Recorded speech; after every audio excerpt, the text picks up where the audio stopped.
Chapter 7 The Green Stone. After lunch, Sakairos, Kafi, and Sari set out for the part of the new city where the craftsmen had their workshops. These men were making the treasures for Khufu's pyramid, and it was Sakairos' job to see that everything they made was just the way Khufu wanted it to be. They left the litter in front of the cabinet maker's shop. All the workmen bowed low before Sakairos as he came in, and when he asked to see the chair that was being made for the chamber in the pyramid, the master cabinet maker took them to the back of the shop. There, in the middle of the floor, stood a huge chair of carved ebony, inlaid with silver and gold and ivory. Sakairos looked it over carefully. "That is most satisfactory," he said. "Khufu will be pleased." Next, they went to the potters, where they saw rows and rows of green and blue pottery jars and bowls in which some of the food for the pyramid was to be put. From there, they walked to the vase makers. Here, the workmen were busy working on the stone vases and jars for the pyramid. Some were small enough to hold in one's hand. Others were as long as a man's arm, and all of them were beautifully rounded and polished. One man was working on a tall vase made of a white stone called alabaster. He had rubbed it with a stone polisher until it was so thin light shone through it. Beside him, another man was holding the vase he was making between his knees. He gripped it with his feet while he turned a copper drill to shape it. Kafi and Sari would have liked to stay there all afternoon watching the men work, but when Sakairos had finished his business, he called them, and again they went out into the street. This time they turned from the street through a gate into a large courtyard. Beyond this were other courtyards, and in all of them men were working with gold and silver and precious stones. This great place was the shop in which all the most precious jewelry was being made for the pyramid. In each courtyard, the craftsmen were doing something different. Some were working with hammers and forges. Some were making gold beading. Others were pounding silver bars into wire or covering carved gold with colored enamel. Sakairos inspected everything they were doing, and Kafi and Sari looked over his shoulder, their eyes round with wonder at seeing so many beautiful things. But at last, Sakairos was finished with Khufu's business. "Now," he said briskly, "just one more thing, and then we can start for home." "What is it?" Kafi asked. "I'm having a pair of silver bracelets made for your mother," said Sakairos. "I want to go and pick out the stones with which they are to be set." "Silver bracelets?" asked Kafi. "How wonderful!" And indeed they were, for silver in Egypt was more precious than gold because there was less of it. There were few men who could give their wives silver bracelets for a gift. They came out into the sunny street again. "There is a lapidary who has a shop on this street," said Sakairos. "We shall go there." "What is a lapidary?" asked Kafi. He had never heard the word before. "It's a man who cuts and polishes precious stones," answered Sakairos. They found the shop and went in. It was a tiny shop, almost like the one in which Kafi had bought Sari's doll that day in Memphis. "What kind of stones are you going to get?" asked Kafi. "Turquoises," said Sakairos. Let me see some," he said to the shopkeeper. Sakairos sat down at a table in the middle of the shop. The jeweler brought out a little leather bag from which he poured a heap of bright blue turquoises. They were a lovely color, but Sakairos took so long in choosing the ones he wanted that Kafi and Sari, tired of watching him, began to look around the shop. There was not a great deal to see except some big lumps of uncut stone. Some of it was a dark blue. That was lapis lazuli. There were pieces of reddish-brown carnelian, too, and green malachite. After they had looked at these, the children went over to the lapidary's workbench and looked at his tools, but that was not very interesting. They were just going back to watch Sakairos again when Sari stubbed her toe against a basket under the workbench and tipped it over. Out of it rolled chips of stone and all sorts of odds and ends. Sari got down on her knees and gathered them up again. "There. Have I got them all now? Oh, no, here's another piece." "Why, what is it?" she asked, looking at the little piece of stone she held in her hand. "Let's see," said Kafi. He took the little piece of green stone. It was oval in shape, about an inch long, and on its smoothly polished surface was carved the figure of a hawk, unmistakable with its curved beak. "Why, that is Horus, the son of Osiris, the god of the Nile," exclaimed Coffee in surprise. "Let's show it to my father." They went back to the table where Sacyrus was still poring over the turquoises. "See what we found," said Coffee. He dropped the little green stone into his father's hand. "Very nice carving, master," said the lapidary, "only it is chipped." He pointed to a little nick in one edge. But Sacyrus was not listening. He was turning the stone over and over, looking at it very carefully. "Where did you get this?" he asked the lapidary at last. Coffee could tell the sound of his father's voice that he was very angry. "A man came in the other day," answered the lapidary. "He said his master wanted to sell it." Sacyrus stood up. "No, no, tell me the truth," he commanded. The lapidary was frightened. He wrung his hands. "It is the truth, master," he cried. "I bought it as I said. Some other old jewelry, too. The stones I kept, the golden settings I sold to the goldsmith to melt up and use again." "But the stone is chipped," said Sacyrus. "You could not hope to sell it." "No, master, but it is a very fine carving. I thought I might try to make one like it some time." Sacyrus said nothing. He seemed to be thinking hard. "Then let me see the other stones you bought," he said. The man disappeared into the little room behind the shop. He returned with a small box, which he put into Sacyrus's hands. In it were many fine pieces of carnelian and turquoise and lapis lazuli. They looked as if they had once been set in a jeweled collar, or perhaps in bracelets and rings.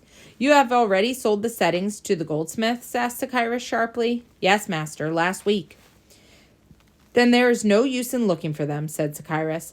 "They will have been melted down by this time.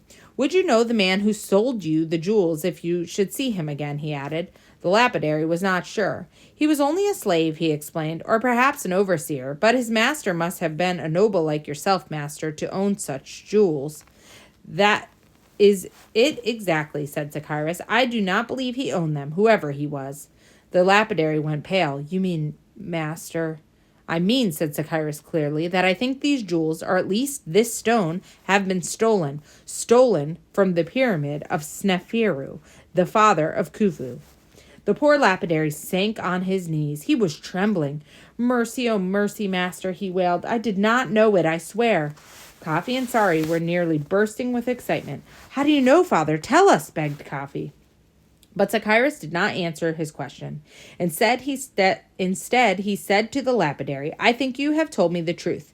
If you have you need not fear, for Khufu is just. He must be told of this, however. I myself shall take the stone to him and tell him your story. Come, children," he added, "we must go at once to the palace." It was not until they were back in the litter, hurrying toward the palace as fast as the slaves could go, that Coffee dared say any more to his father. Sacyrus sat very straight beside him, frowning. He looked very stern. But at last Coffee asked, "Did the stone belong to Sneferu, father?" he asked. "I think so," said Sacyrus. "How can you tell?" asked Coffee. "It was the chip in it, wasn't it, master?" asked Sari shyly. Sacyrus smiled. "That was one thing that told me," he answered. "But now you will have to be patient and not ask any more questions. You will soon know all about it." They had come to the palace gates. Beyond the gates was a wide square with statues of the Pharaoh set around it, and in the further wall a double doorway with one entrance painted white, the other red. Through this the slaves carried the litter into a courtyard and across it to the inner door of the palace. There the litter was set down, and Sacyrus and the children got out. The palace door was guarded by two tall Nubians. Their spears crossed and kept out anybody who had no business entering. But as soon as they saw Sacyrus, they lowered their spears and let him and the two children pass. In the hall of the palace, they were met by other guards, and to one of these Sacyrus said, "Tell your master Khufu that Sacyrus has come to see him on a matter of the greatest importance." The slave ran off, and the visitors waited for him to deliver the message to Khufu. The room in which they stood was more beautiful than any the children had ever seen, but they were too excited to pay much attention to it. It seemed at least an hour before the guard came back to say that Khufu would see them, and led them through the palace into the garden. There, in a great carved chair inlaid with gold and silver, sat Khufu, the Pharaoh of Egypt, surrounded by his slaves, who were singing and playing on flutes and harps to entertain him. He was a tall man with an arched nose and piercing dark eyes. He wore a high red crown on his head, a wide gold collar around his neck, and a white linen kilt as fine as silk. When he saw the Pharaoh, Cyrus walked slowly toward him, bowing as he went. Kafi did just as his father did, and Sari, being only a slave, knelt and touched her head to the ground, as Cyrus had told her she must. Khufu rose from his chair and came to meet Cyrus. After they had greeted each other, he said, "Your news must indeed be important, Cyrus, to bring you so unexpectedly to see me." "It is," answered Cyrus. "In fact, it is so important that I beg you to send your slaves away while I tell it to you." Khufu was very much surprised at that, but since he trusted Cyrus, he did as his visitor asked. While the slaves were picking up their instruments and bringing a chair for Cyrus, Khufu said to him, "Who are these children with you? Why, surely this one cannot be Kafi. What a great boy he has become." He smiled down at Kafi, who felt very much pleased that Khufu remembered him after such a long time. The Pharaoh had not seen Kafi since he was 5 or 6. "And the little girl, who is she?" asked Khufu. "If you please, sir, that is my slave girl Sari," said Kafi. "And she is to stay while I send my slaves away?" Khufu asked jokingly. "As you wish, sir," answered Kafi politely, "but she is the one who found what father has come to show you." "Then we shall have to let her stay," said Khufu, and he smiled at Sari too. "Now, Cyrus," he said, "what is this that you have come to tell me?" But Cyrus did not tell him at once. Instead, he said, "Do you remember, Khufu, that when we were boys, though I was by far the younger, we used to have our lessons together in the palace at Memphis, and that often, after we had finished our studying, your father, the great Pharaoh, would romp with us in the garden and ask us about what we had learned?" Khufu looked puzzled. "Of course I remember," he said. Cyrus went on. "And do you remember," he said, "the day that Uni, the stone carver, came with the stone that he had carved with the figure of the great god Horus, which was to be set in a ring for your father?" Khufu smiled. "Well, do I remember that," he said, "for it was I who dropped the stone and chipped it. I thought surely I would be punished, but my father was a fair man. He saw that it was an accident and told Uni that he would keep the stone even though it was chipped, because by that mark he would always be able to recognize it as his own." "Was the ring with that stone in it buried with him when he died?" asked Cyrus. "Yes," answered Khufu. "I myself saw that it was done." "Good," said Cyrus. He pulled the stone from his girdle where he had hidden it. "Is this that stone?" he asked. Khufu started. He looked at the little carved stone lying in the palm of Cyrus's hand as if he could not believe his eyes. Kafi and Sari saw his face slowly redden with anger. He took the stone and looked at it. "At last," he said, "there is no doubt about it, Cyrus. This belonged to my father. Where did you find it?" Cyrus told him the story of finding the stone. When he had finished, Khufu sat for a moment staring at the stone in his hand. Then he said, "Your finding the stone can mean only one thing. Someone has robbed my father's pyramid." "But who, Cyrus?" he asked. "Who would dare do such a thing?" Khufu sprang from his chair and began to stride angrily up and down the path. "We must find out who it is," he cried. "But how?" "Perhaps," began Cyrus. Then he stopped. "One did not offer suggestions to the Pharaoh of Egypt unless he asked for them." "What were you going to say, Cyrus?" asked Khufu then. "If you have a plan, tell me what it is." "You might send someone you can trust to the tomb to find out how much has been taken," suggested Cyrus, "and whether there is anything left for which the robbers might return. If some of the treasure remains, you could set a trap for them." "Good," said Khufu. "You yourself shall go to the pyramid, Cyrus, for I know that I can trust you." "You wish me to go at once?" asked Cyrus. "Yes, tonight after dark. You can use your own litter, and everyone will think that you are going home. Tomorrow morning, when you return, no one will think anything about it, except perhaps that you are doing a great deal of business here at the palace. We must keep this a secret if we are to catch the robbers." Cyrus bowed his head. "It shall be done, Khufu," he said. "But give me leave to do one thing before I go." "What is that?" asked Khufu.